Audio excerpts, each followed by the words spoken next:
The First Million Words, Episode 2, Inspiration, with Bryan Thomas Schmidt.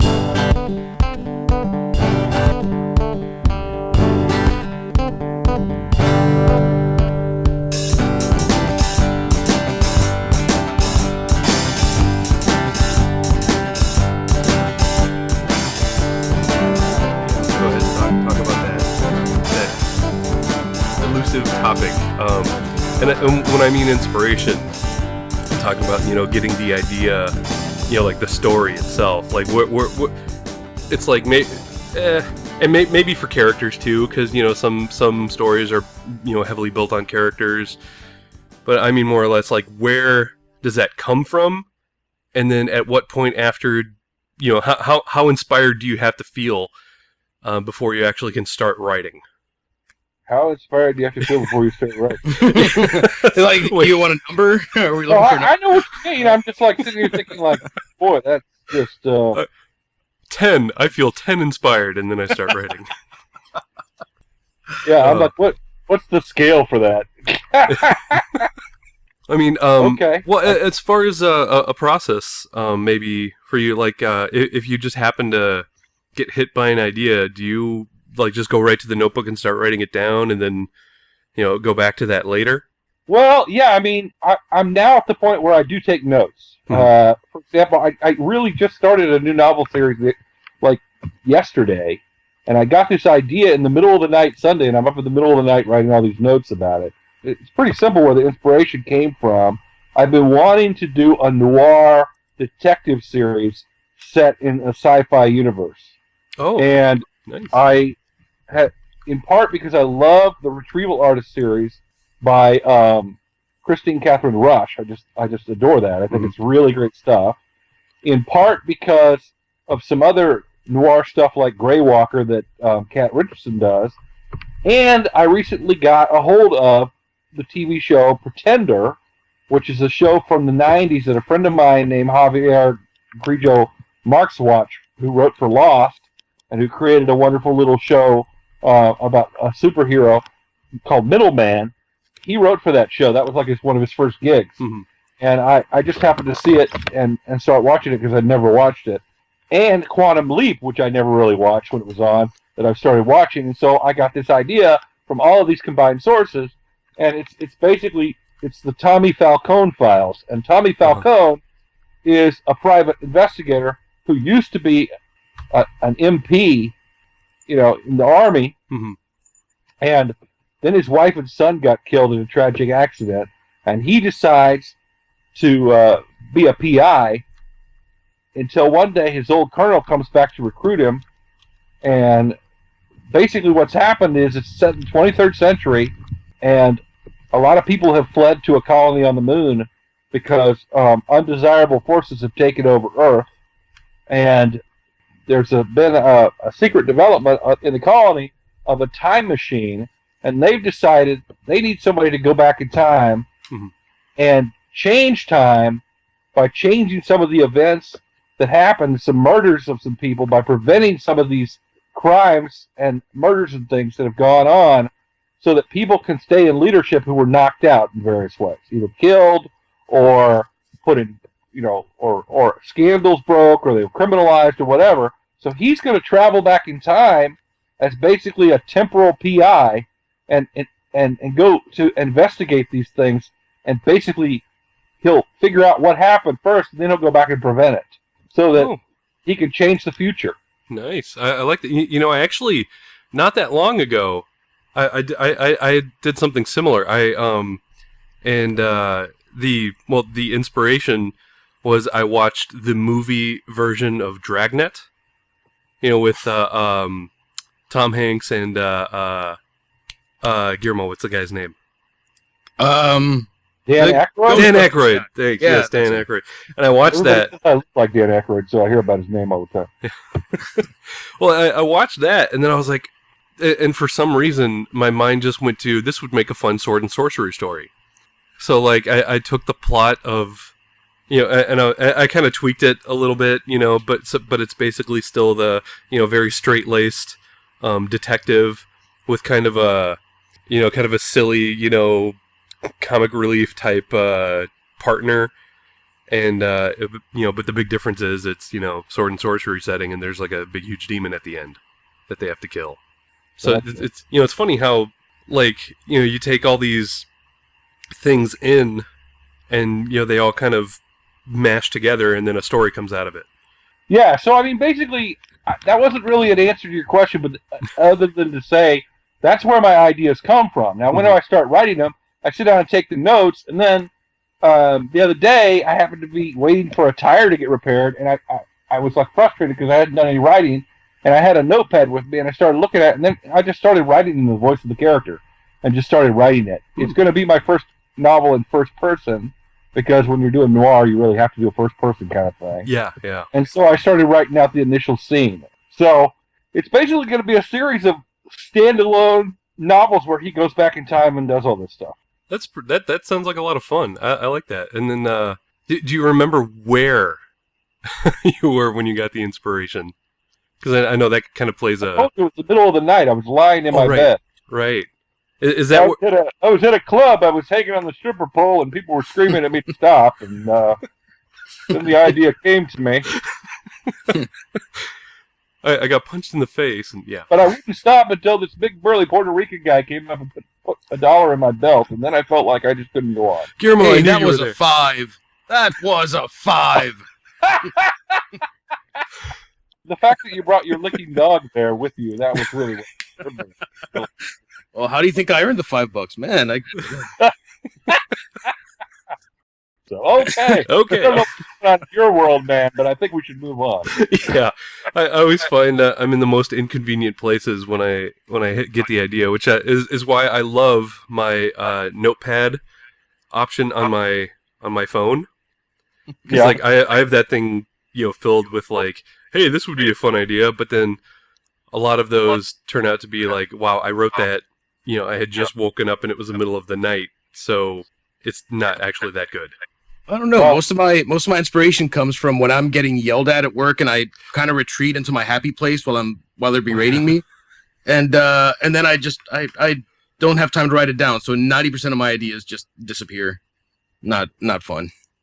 Well, I often, what I find is that actually what will really solve that problem for you is if you actually turn the light on before you write that stuff down, because I think when you leave the light off, you don't write as clearly as you think you are in the dark. Yeah, I'll wake up the next day and I'll look at my notepad and be like, all right, what was Garble Marble Boob? I don't know. What the heck was that? I was like, well, drugs last night and I didn't know. Well, I guess I can make him a character. What you do is you take it over. Then you take it over to an infant, and you're like, okay, can you translate this for me, please? I guess it'll just be the name of my troll barbarian. Because it just sounds like something you would say. Please, tell me what this means. No, but for your characters, the inspiration, do you get it from people around you, just observing, or is it just archetypes that, they just come to mind? Oh, yeah, it's archetypes because I'm just a cliche writer. Thank you, man. Oh, no, I'm just being... Although I think the new antagonist in this new story, who happens to be a Puerto Rican Viking, I think I know where his inspiration came from.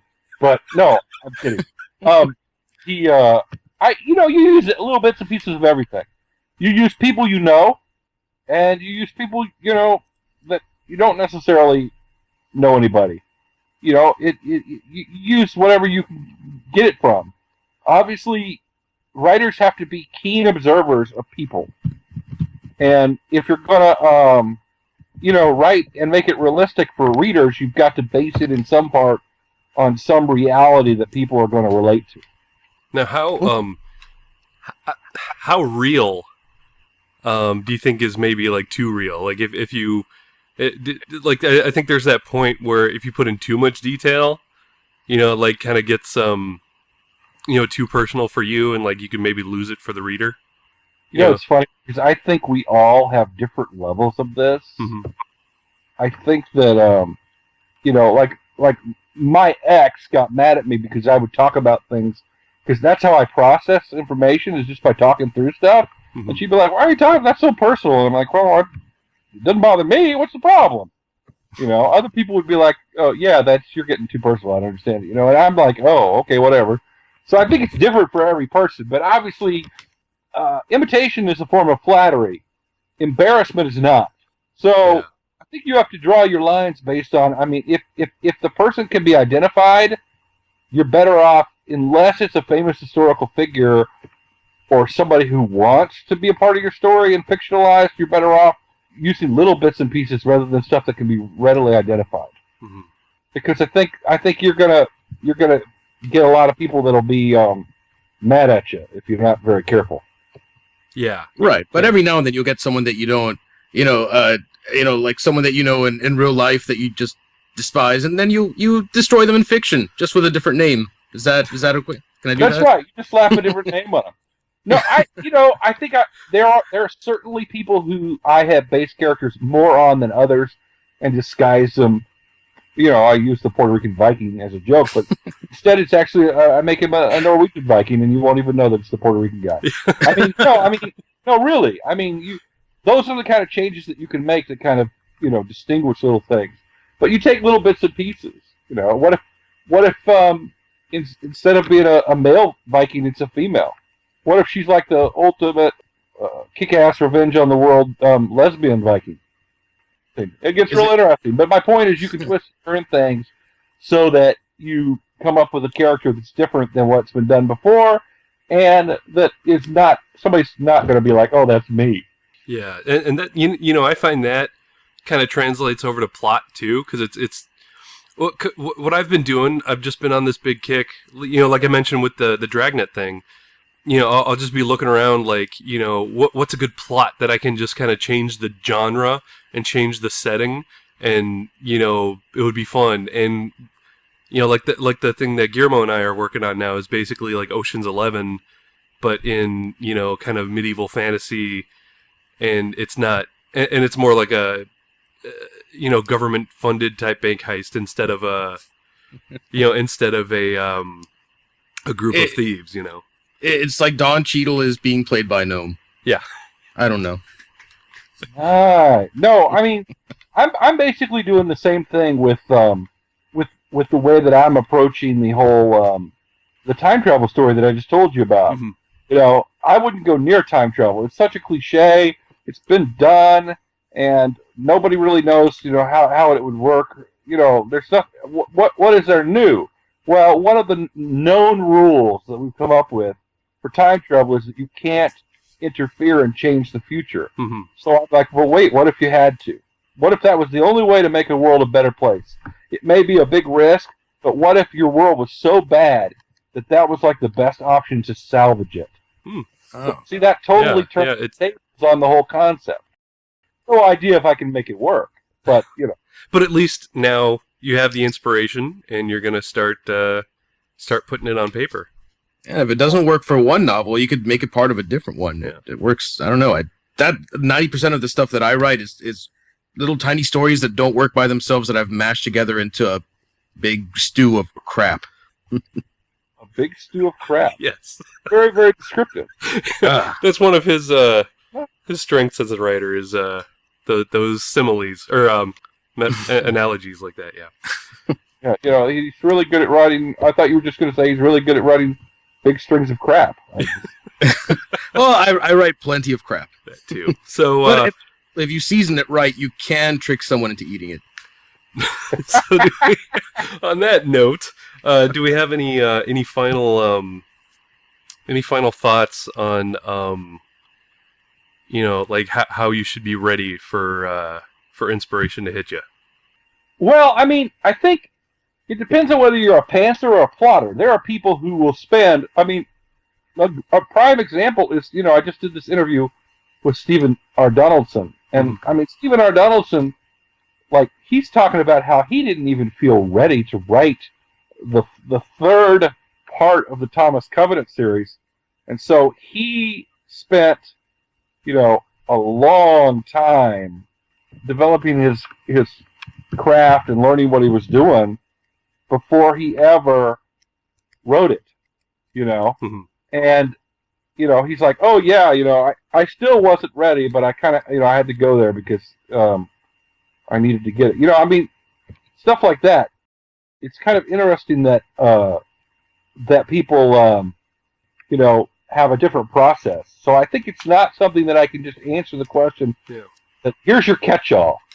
For me, I started writing this thing and tearing into it, and I don't even have some of the stuff figured out. But I'm going to figure that out as I go along. Okay. Nice. And there are details you have to work out in advance. If there's going to be a colony on the moon, I've got to know what life on the moon might be like. What are the days and nights like? Mm-hmm. What is a day cycle like as compared to Earth? All right? I've got to have some idea. So there are certain things that you're going to do research on, and there are other things that you got to just let it figure out. There will be people that do spend a lot of time. Like, I'm going to have to research how does a PI do what they do, yeah, and figure all that out. Kind of to make that realistic and make that good too. All right. Well, great. My dog just fell off the freaking bed. Oh. Oh boy. Yeah, and did a whole big circle, making her spot, and laid down on the edge of the bed and just slipped right off. And she just gave me this look like, help me!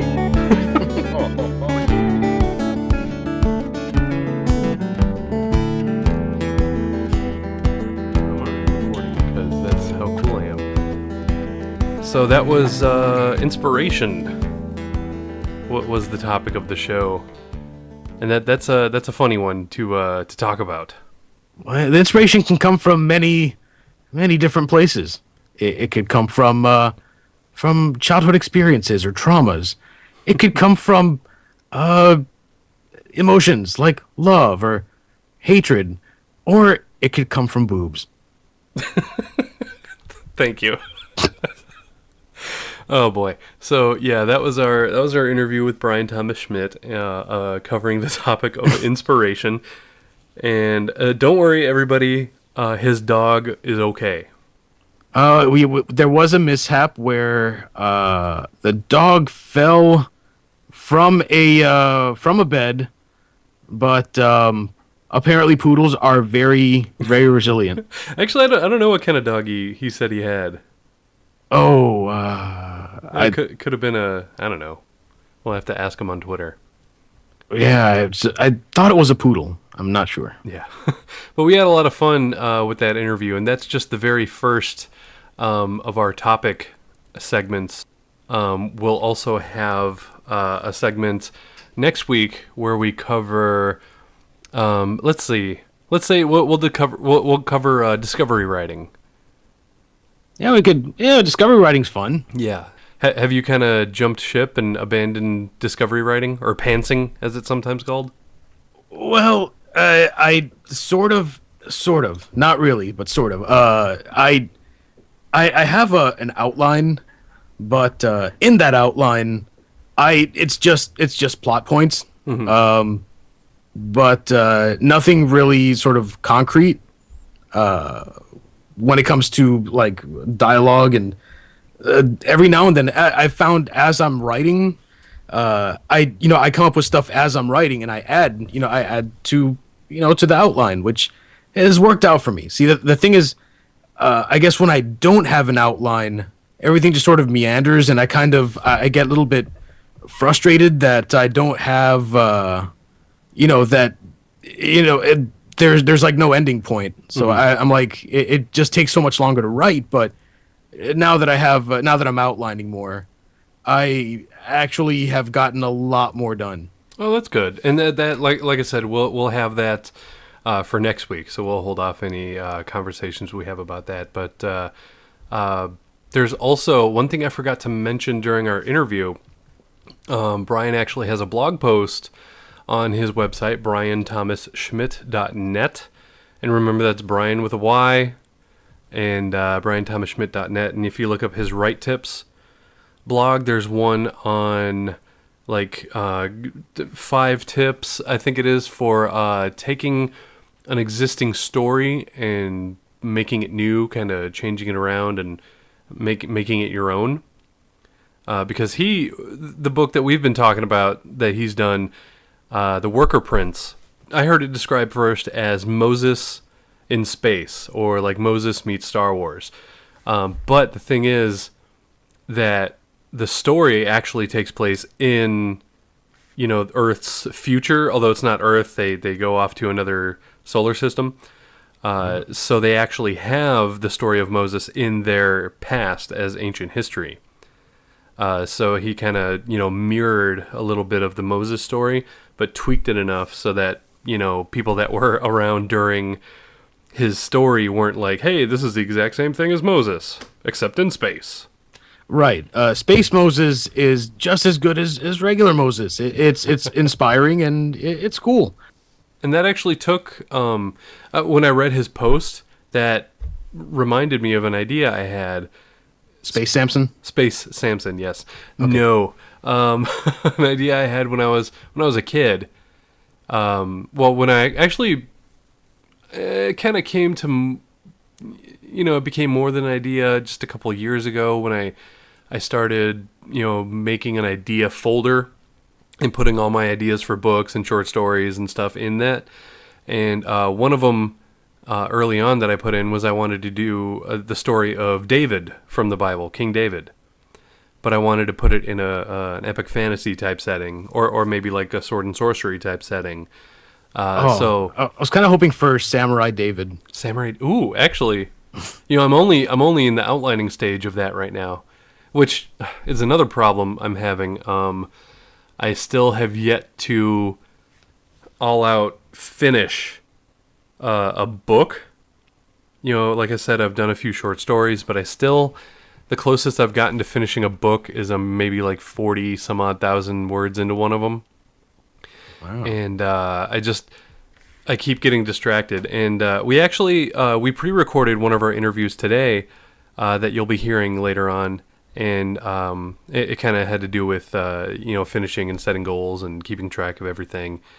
Now, go to BryanThomasSchmidt.net and check out that blog post about the 5 tips to taking an existing story and making it your own. I don't think that's the actual title of it, but it's on there. Now, before we move on, I wanted to tell everybody our tentative schedule that we have coming up for the next few shows. What we do, if you haven't caught on already, because I think we mentioned it once, every month we're going to have a different author on our show, and we'll start off with the interview like we did last week with Bryan, and then 3 segments that are just tips on writing from that same author. So April is all Bryan Thomas Schmidt month. And keep in mind, he's got April 18th, which this should air before then. Check out Space Battles. I got my first advanced copy of a book, and that was it. And it's really good so far. So April 18th, when it hits, check it out. And then what comes after April? May, that's right. In May, we have several interviews that we already did with Michael J. Sullivan, the author of the Raya Revelations. And so we're going to start off May with an interview with him, followed by 3 different writing topic spots. And I'm not going to give those away just yet, but you'll have to listen. And also like our Facebook page and follow us on Twitter, FMW Podcast. And you can find us, it's facebook.com/thefirstmillionwords. And then, like I said, today we interviewed Rachel Aaron, and she's going to be June. So June is Rachel Aaron month. She's the author of The Legend of Eli Monpress, and she's known for her blog, which is really quite fun. So check all that out. And we have a couple more authors that are scheduled for interviews, but I don't want to give anything away yet because what if they cancel or something, or if they die. Right. Then we'll be dirty, stinking liars, and then even less people listen to us. Yeah, we've only had 2 episodes so far, and we have about 50 people that have listened to our show. Ooh, okay.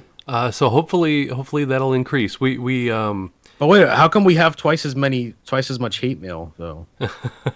Wait a minute. How do we get 100 hate mail messages from 50? Oh, I'm kidding. Because everybody that listened to our show hated us twice. Wow. Well, it's good. It's good to at least be listened to. Yes, yes. Yeah, so listen to it, and also, like us on Facebook, follow us on Twitter, and then maybe eventually we'll have, enough clout that we'll be able to go to conventions and do fun stuff like that, because we're really doing all of this for you guys that are listening, and for us, because we want writing advice from the pros, and we figured we would share all that with everybody out there. So if you're listening to this, give us a review on iTunes, and give us some stars on iTunes if you like us. If you hate us, then just give us 5 stars anyway. Well, yeah, give us 1 star for how much you hate us. Yeah. For every hate that you feel towards us, give a star. Yeah. So yeah, just we want to hear your feedback. Without feedback, nothing ever improves. Exactly. I mean, even with your feedback, nothing's going to improve. But that that's just a chance you'll have to take. Yeah, and that's actually another reason we're doing the show is because we want to be better writers and someday authors. I make that distinction. A writer is somebody who writes, an author is somebody who gets paid to write and gets published, and that's what we want to be. So that's why we're doing the show. So speaking of writing stuff, this week, since the last time we did a show, what has your writing life been like, Guillermo? Well, I've actually been writing a lot more. Nice. I managed to knock out about 5,500 words in it was 3 hours one day and then 8 hours the other, which people are probably saying hey, that's really bad, but for me that's good. That's an achievement.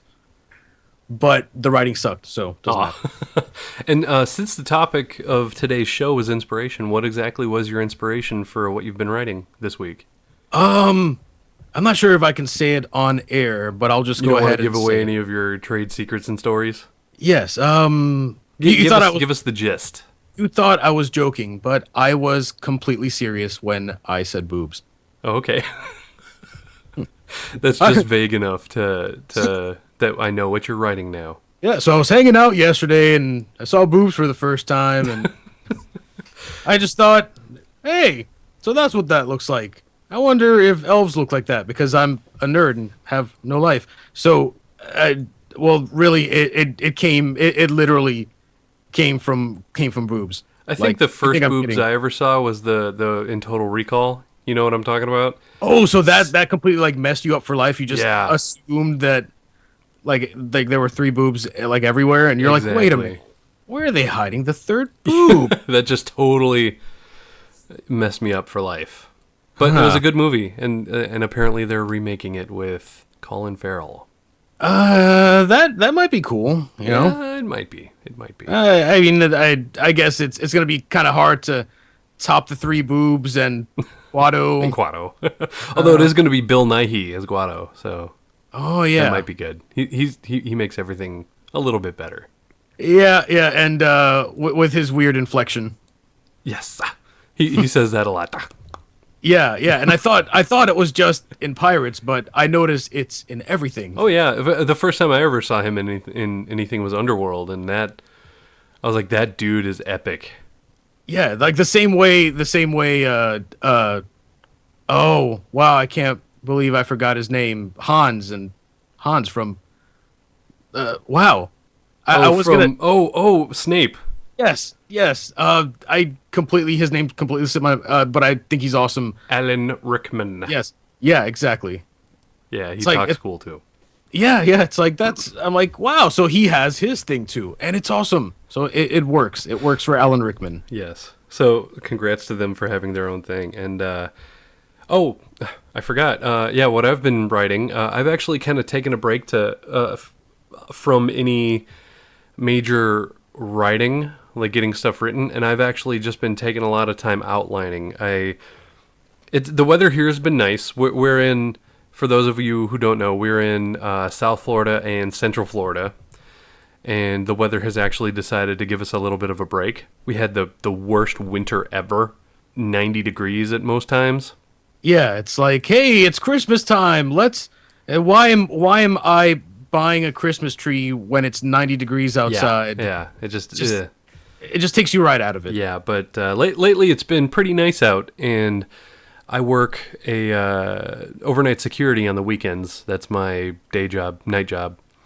And I've just taken a notebook, and the retirement home that I secure has a really nice pool area, and I'll just go out by the pool where there's a little street lamp, and like the wind's going, and I'll just hit longhand or shorthand, I guess, whatever, pen and paper it, and just sit there and get my iced tea and just write.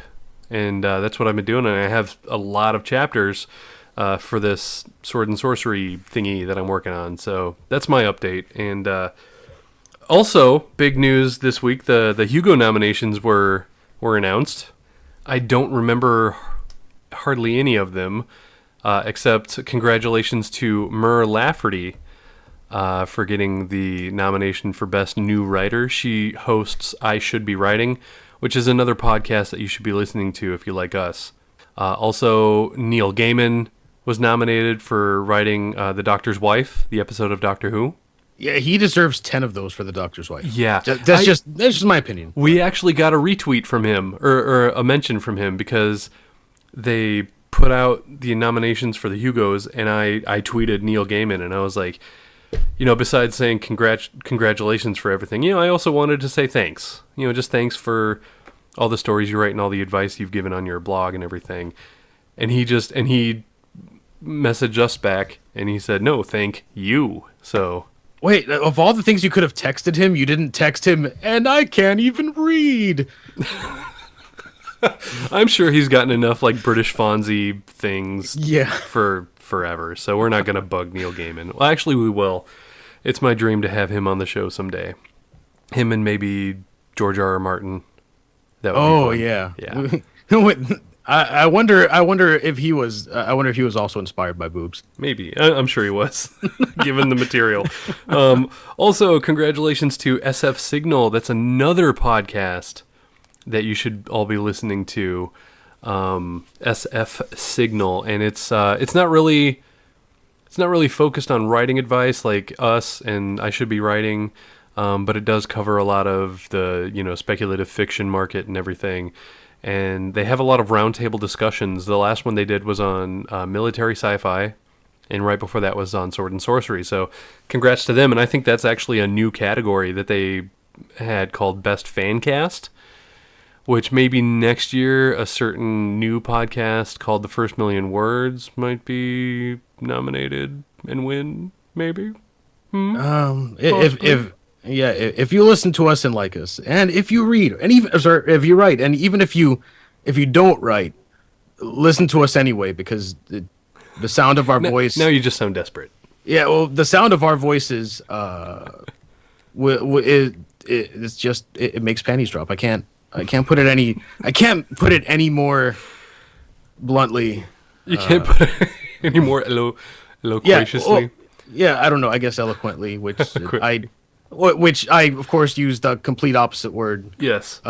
Because I am sleepy. So you're most sleepy, I think, is the main topic you should take away tonight. So thanks everybody for listening again. Oh, and I almost forgot. John Scalzi was nominated. I think it was Best Short Story, or I'm really unfamiliar with the categories, but that was something that one of his short stories that Guillermo really enjoyed, right? It was one of those things where it was really late at night when I read it, and half asleep, and I was just giggling like a maniac. The best way to read it. I'm gonna put a link to that in the show notes because it was really good. What was it? I don't remember the full title. It was something about night dragons.